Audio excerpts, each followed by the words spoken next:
leo anajisikia VIP. Anaona vile ana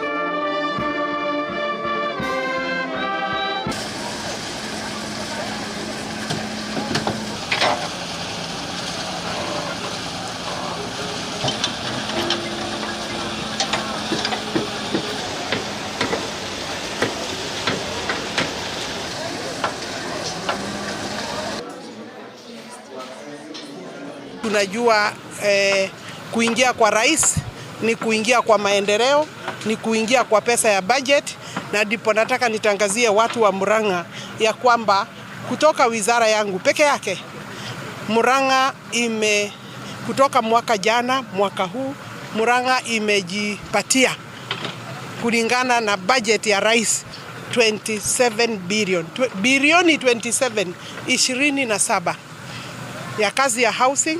Kiharu Town huko tuna project 3. Project moja ni stadium hapo Mumbi Grounds.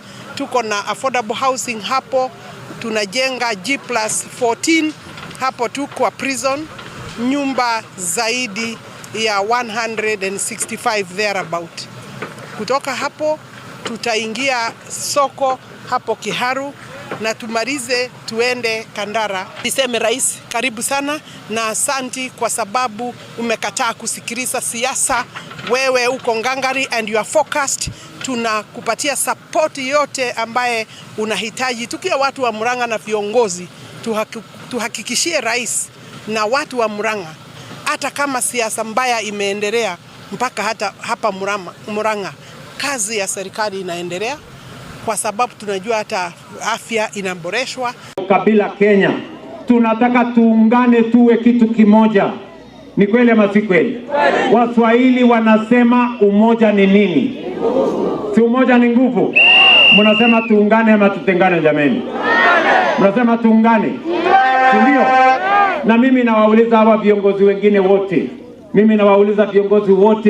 Tuache siasa ya kugawanya wananchi.